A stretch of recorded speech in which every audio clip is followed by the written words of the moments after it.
Okay, welcome to another exciting edition of Downtown Kelowna. We're going to do some customer service stuff today. Okay, let's get down to work here. Okay, I'm going to roll up the sleeves because we're going to get some work done today, and it's going to be a lot of work. And you know what? You might not even be ready, but you know what? Get ready because it's going to happen.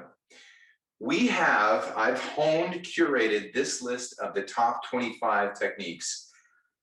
Now, again, use this for good, not evil. Okay, once we go through this list, some of the list you're thinking, okay, well, maybe I'm not sure about some of this is going to be applicable for my category of business. That's fine. Think of me like a pack horse. We're going up the mountain and you're just picking stuff off the pack horse that you need. Okay, out of the top 25, I promise you, there is going to be stuff on here that you're going to use today, okay? Now, the other thing is, just take a minute when you're watching this. It's like a buffet. You don't want to have the whole buffet, and hey, stay away from the pudding. It's been there for a while. So just use part of this. Don't use the whole buffet. Otherwise, you're full and it's unmanageable. So I've basically taken 2 sessions and crammed it into one. Why? Well, because I have a short attention span. So there you go. All right, let's get started. Okay, number 1.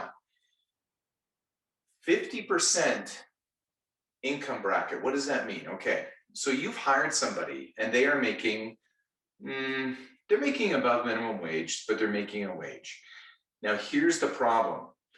Whatever, let's say $120 is what they might spend never on a meal. When they are selling something, when they're selling a product, when they're doing anything of that nature, for them, they become credit counselors. Yes. It's actually a thing. Their income bracket suggests how far they will sell. So if they get to a point where they're uncomfortable, where they're going, okay, this is like getting to be way too much money, they actually shut down a sale instead of the customer. So think of that. Their income bracket actually shuts down a sale before the customer can do so. So remind your team, remind your staff, don't be credit counselors. They'll spend that money elsewhere. Trust me, they really will. So do not have credit counselors. Have a team that's aware their income bracket might be shutting down sales all by themselves. Okay, that's number 1. Good one, huh? That was a good one. Number 2, owner-manager blessing.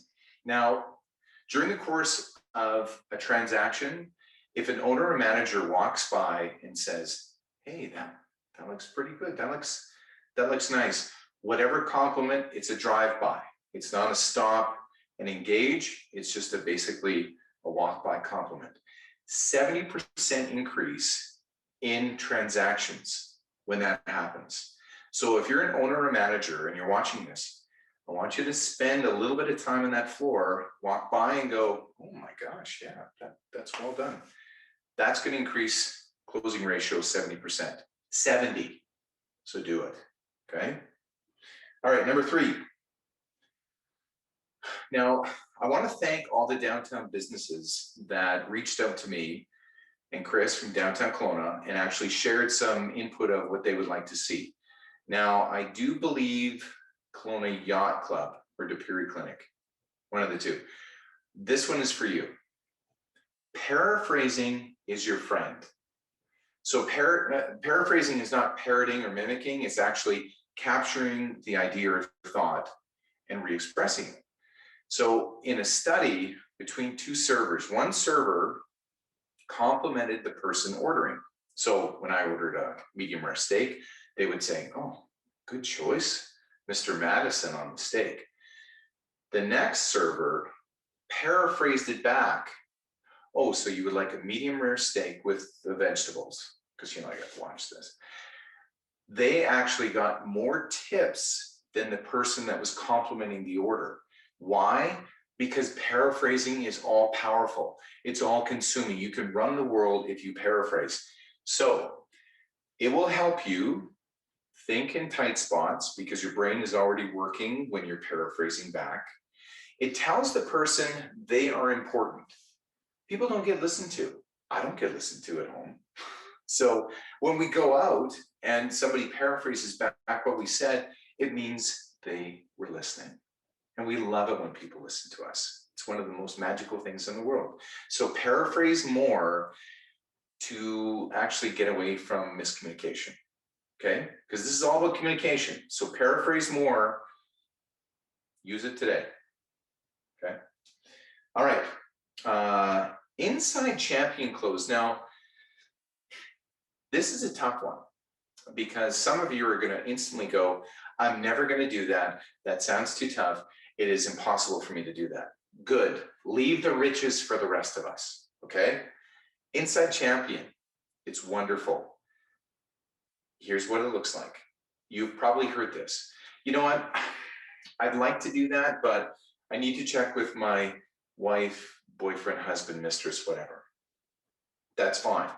Whenever I hear that, I'm going to send a lion into the sheep's den, okay?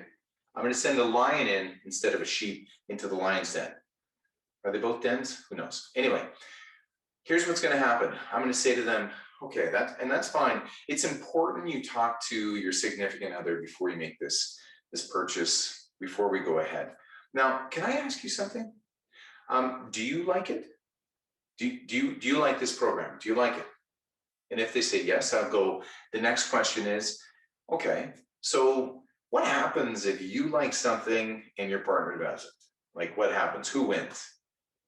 Well, I win all the time, okay. So I just got a verbal contract that they're gonna go back home because I can't be there for this discussion, and they're gonna actually sell through my concept to that other person. If I don't do that, I'm sending away a sheep to slaughter. Yes, it's very sad. So I want you to learn the inside champion. And if you're, you know what, if it's too much too soon, I get it, but just rehearse it until it becomes automatic. You'd be shocked at how well it works. It's true. Okay. This is more for the retail side, but I found it too important to miss, and that is show your favorite daily. So let's say you work in a retail store. Take McDermott's. So every day they are walking by merchandise. Now at some point, it just becomes part of the decor, it becomes part of the furniture. You don't actually see it anymore, but at some point, something comes in that you're like, wow, that is amazing, I love that. So here's what I need you to do. No matter what, I want you to walk over and talk to somebody about that item. Show your favorite daily. Here's why. In your whole DNA, you get excited and that those endorphins start to come out again. That adrenaline comes out again. And here's what you need to do. You need to embrace that. That's what selling sometimes is that enthusiasm, that customer service. If you're pumped about it, I get excited about it. I might not buy it or I might not do anything with it, but for the most part, I've had a great experience. Downtown Kelowna, show your favorite daily, because that's going to bring out this inner champion that you're going to love, okay? Daily. All right, let's go to the next slide. And the slides are really quite lovely. 5 bad words, what are they? I'm going to tell you what the 5 bad words are. Thank you for your business. So in this personal, intimate exchange, you've given me, thank you for your business. How awesome of you to make this cold. I've entrusted you with my money that I've worked hard for, and you say to me, thank you for your business. Wow. How about a nice, wet, cold, sweaty hand to finish this puppy off? I would rather hear thank you for choosing us for your bicycle purchase. Thank you for choosing us for whatever it is. Not thank you for your business. You know what? That's wrong. And you're going to stop doing that today. Yeah, I'm watching you. Okay. What is your best price? So you might get this price objection every now and then. What is your best price? Now it's a bit cheeky, but we love cheeky, don't we? We love cheeky. So if somebody says, what is your best price? And say it's at Lake House. Say it's at Lake House. What is your best price for this pan, Chef Travis? And Chef Travis would say, And okay, it's clearly marked $100, but he says, you know what? Our great price is $150. That is. And they're going, what? Chef Travis just negotiated up. So if you say that and you say it with a smile, chances are good they're going to realize the price on there is actually fantastic. It's a little tweak. It's a bit cheeky, no question. But you know what? What are we all doing here? We're trying to make it entertaining. So throw a little bit of that spice in and you'll have a great recipe. A little bit of a lake house, little metaphor there. Anyway, this one is all powerful, and you can use this in any part of your life, okay? You may hear this at some point during your week. I want to think about that. I want to think about that. I want to think about that. So here's the problem. When I hear that, no matter what I've sold over my lifetime, I want to think about it. Now, that is their cue, and since they were little, they've been able to say that, and that excuses them from whatever was occurring for a transaction. I want to think about it. But here's the thing. I want to give them as much information because consumers are intimidated by perhaps the whole process. They don't know enough about the product, the service, what have you.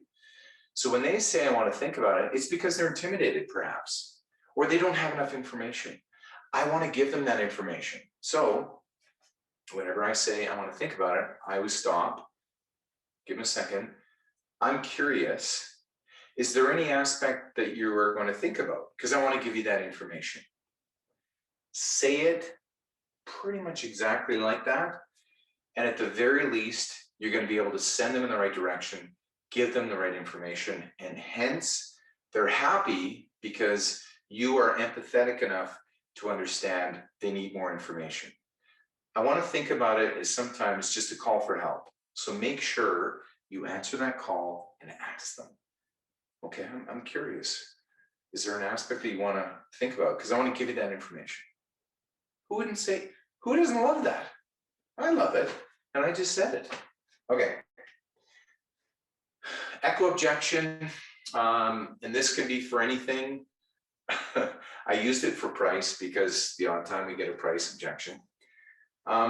Possibly the most simplest, but most effective.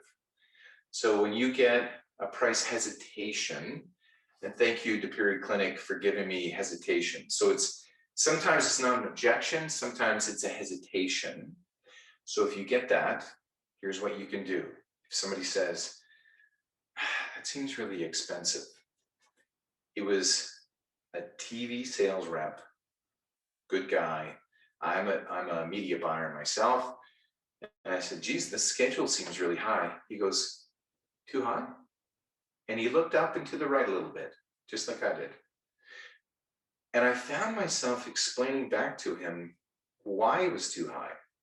I actually, instead of acting, well, you know, it's just a couple of things. You know what? It's fine. It's fine. It's really quite fine. So an echo objection is exactly that. You just kind of echo it and look confused. And guess what? They'll jump in with reasons why they can't afford it. It's really quite good. Okay. Get them to nod and the world nods with you. So again, I'm telling you this, it sounds a little bit hokey, sounds a little pedestrian, and you know what? Maybe it is, but gosh darn it, it works. And here's what it happens, is when we're dealing with somebody on any kind of transaction, I'm just trying to do some business with you. And I ask you a question, and then I just have an imperceptible little nod. And I'm like, okay, would you like to go further with the next appointment then?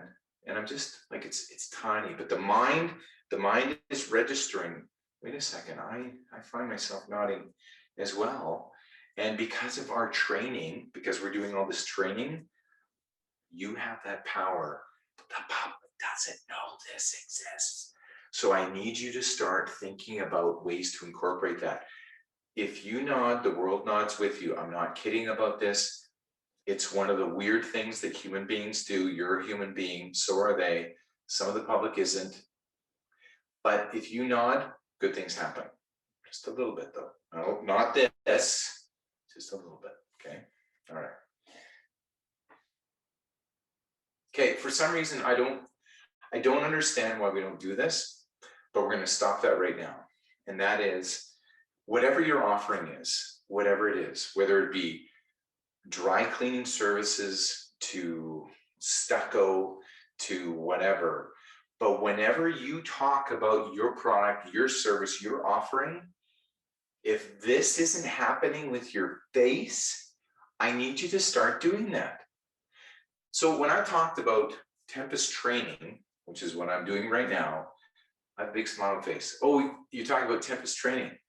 So here's this little thing. I need to be proud of what I offer. If you're not proud of what you offer, that's a bigger problem, okay? But I need you to show some pride. So whenever you refer to your store, your employees, your services, accounting services, smile, talk about it like it's a great thing. Because if you don't carry that value forward, the problem is the person you're trying to influence, persuade, whatever, they're going, well, you're not even that excited about it. Why do I want it? And so I need you to just get the smile juices going. Okay, good. Somebody comes down, and this is just a little turn of a phrase, but somebody says, yeah, Bob told me to come down here, or my neighbor told me to come down here. Oh, who recommended us? Who recommended us? So if they say that somebody told them to come down, say with a big smile on your face, oh, who recommended our store? Who recommended our shop? Who recommended our office? If you notice, it's just a little tweak. It's just a little tweak. But man, oh man, it means somebody thought so highly of you and your store and your people and your fixtures that they said they recommended. You're saying that back to them. Who recommended our store? And say it just like that. All of a sudden, your store is heightened again. And that's what we want to do with all of downtown. Here I am lifting up all of downtown just now. Boom. Okay. Okay. This one's so fun. Push versus pull. What's more violent? Well, the push is, of course. So we want to pull. We want to pull. Two little metaphors, two little stories I want to tell you. If I go into a restaurant and I order a meal, and at the end of the meal, the blood has entered my bloodstream, and I feel quite full. Thank you. And they have a lava cake. I love lava cake. It's so delicious. And they say at the end, oh, Rick, would you like some lava cake? I'm like, no, that's fine. I'm good. But before I ordered, if he or she had said, you know what, save room for dessert. It's lava cake, and I'm salivating thinking about the lava cake. Then there's a real good shot I'm gonna get the lava cake. See the difference? You planted some seeds and up grew a lava cake. Now, buying a car for my son, and I walked in and nice little Nissan Murano, and we started talking about it, and at the end, the salesperson said, okay, so you probably need some winter tires because it was fall, and to me, mentally, the money had already left my bank account. So I don't like money leaving my bank account, so I said, nah, we're good on the winter tires, whatever. If he had said, so tell me a bit about your son. Is he going to be traveling at all over the winter? Well, you probably want to keep him safe.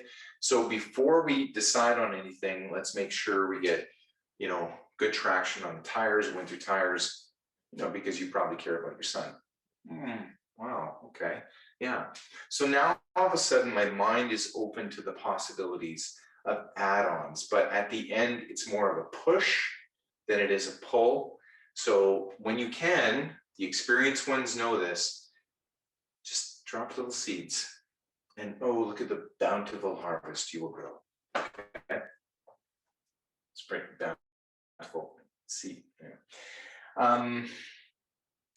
If you don't know the hot button to buy, you don't sell anything. Now, for some reason, I don't know why this is, people don't ask questions anymore. They just feel like they assume they know what I want in an environment. Before you sell me anything, you have to earn the right. And that means you have to ask who, what, why, where, and how. That's your job. That's what you have to do. If you don't know why I'm standing in front of you that day, then you don't know what my hot button is, and then you can't, it's less likely I'm going to buy something unless I go and grab it. So if you can, please, please, please make it mandatory for whatever your offering is. Ask a few questions. Get to know me. Get to know why I'm standing there at that particular time. It's an easier process if you know my hot button. Boop, boop, boop. Okay. This one's kind of funny. So back in high school, when I had braces, a little chubbier, what have you, I asked this girl to go out with me, and she said, sure. Nothing is deflating as sure. Nothing, not like, yes, it was more, sure. Not exactly the endorsement I was looking for as that kid back in high school. So I've done this over the years, and you should too, which is when somebody says, yeah, I like it, what I often do is I say, well, hold on. Do you like it or do you love it? And I smile when I say it. Do you like it or do you love it? Because if they don't love it, whoever you're trying to influence or sell, then guess what? You got more work to do. You got to find out what their hot button is. You got to ask more questions. You got to recalibrate, because like isn't loving, and sure is not awesome. Take it from me. It didn't last long. Okay, let's keep rolling. You okay? Again, I'm a pack horse. I'm going up the mountain. Just take what you need. Don't take it all. It's too heavy. Okay, it's too heavy. Okay. Never bring up the price before the customer does, please. Please. Here's why. Do you know what a nickel-plated hammer is at Home Depot right now? No? Do you know what an angelfish is? Do you know how much that is? No? Okay. Because you weren't looking for those things, and you kind of have a price expectation, but you're not really sure as a consumer, now we're a consumer right now, of how much stuff is. You have an idea because you've done some research. But if you are trying to sell a product or service or an offering, and you bring up the price first, that means you're lazy. And here's why. Because, well, I'm in sales, Rick, I got to find out what the budget is. I don't know what I want yet. And I don't know how many features I want. I don't know how many options I want. So why on earth are you setting a ceiling that you're going to bump up against unless you just let them? Now, if they say to you certain times, listen, I got a budget, I got a price I got to hit, like we're putting money together, we're pooling money, and then that's a totally different story, but that's the customer bringing it up before you do. So please don't say one of the first questions, what's your budget? Because chances are they haven't really thought about all the different things that something does. So if you're limiting yourself, then that's on you, okay? It's not on me, that's on you. Okay. Emotional tells analytical. What I mean by that is you have an emotional side of your brain. Let's call it the Rico side of your brain. Okay, Rico loves things. He loves to buy, he loves writing checks. And then there's the analytical side, the engineer. Okay. Well, I'm going to need more data about that before we do anything. So the emotional side tells the analytical side what to do. So if you're telling stories and you're smiling when you refer to it, and you're doing all those wonderful things, you're telling about the benefits of it. Guess what? The Rico side is going to say, listen, We're going to buy that. You're going to justify it however you want, but listen, that's how we're going to do it. So that's the interesting thing. Emotional is so powerful. So start telling stories, start romanticizing your product, services, offerings, because that's what the mind wants. I didn't do that. It's just the way it is. So data, we need to supplement with data, no question, but tell that side of the brain, we got you, okay? And we're going to sell it through, because Rico loves the stories. Tell some great stories. Someone. Okay. You doing okay? You doing all right? Okay. Thank you notes. We don't do it anymore. We're email, texting, like we're all about instant. But you know what? If you get a thank you note, how powerful is that? When's the last time you got a thank you note? Never? Yeah. I want you, and guess what? If you have to, it could be even an email. The further away from a transaction, the higher value that thank you note has. If you can, I'm saying we're in a time compressed society, but a thank you note is still all powerful, because it even means even more now than it did previously. Trust me, go out and buy some. Wonder if Ogopogo, if you have some thank you cards. If so, go get them from Ogopogo. Okay. Manageable downside, really quick. Here's what that is. When I'm buying something, I'm thinking about the positive and negative aspects of that purchase, and my mind is screaming the whole time, what are you not telling me? What are you not saying? What information do I still need to glean from you? And if you give them something, it satisfies that part of their brain. So for example, buying a recliner. Wow, it's a great recliner. It's sturdy. It's a legacy piece. It's very comfortable. It conforms to your knees, back. It's very comfortable. Manageable downside. But when you hit the lever to get the leg thinger out, and I'm not in sales for furniture, so I can say thinger. When you pull that out, it makes a bit of a clunk because it's mechanical, and mechanical lasts longer. But as soon as you pull that out, it's going to make a little bit of a clunk. So I just want to warn you before you do that. That's telling the customer, I'm telling you the whole story, both sides, positive and negative. So whenever you can, whenever you're presenting an idea or concept, and this can work for our wealth management friends too, talk about something that's a manageable downside, so it's a little bit easier to take, and it feels like you're telling both sides of the story. And I'm sure you are, because you're good people. Okay. Let's take a moment. Let's take a breath. Let's have a drink of water. Okay. Smart water. I want to be smart. Okay. Find your story of your company. What does that mean?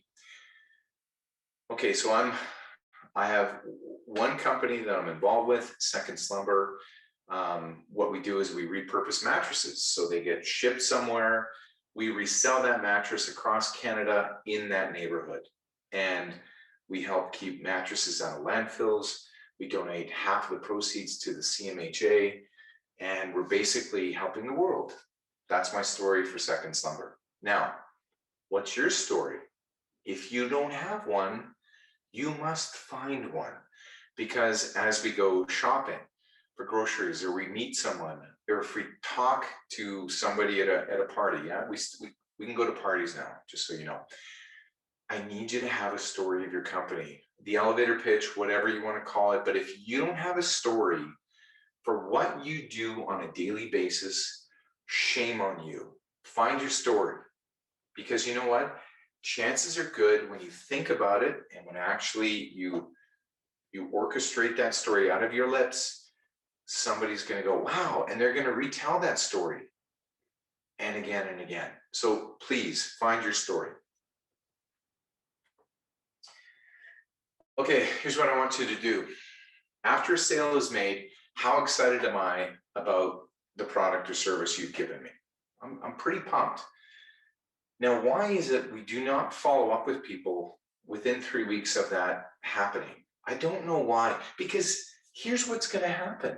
I'm the most pumped about whatever I bought from you in that last 3 weeks. I've probably talked to my friends, family, neighbors about it, and you haven't touched base with me to get all those referrals of other people that have said, yeah, that sounds really interesting. And then when you can get those referrals after you make that call.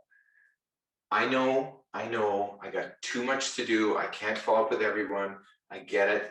But just start making it a habit of making, I don't know, a handful of calls every month. You'd be shocked at how fast that turns into bigger and bigger results. It's very easy, okay? Start doing that.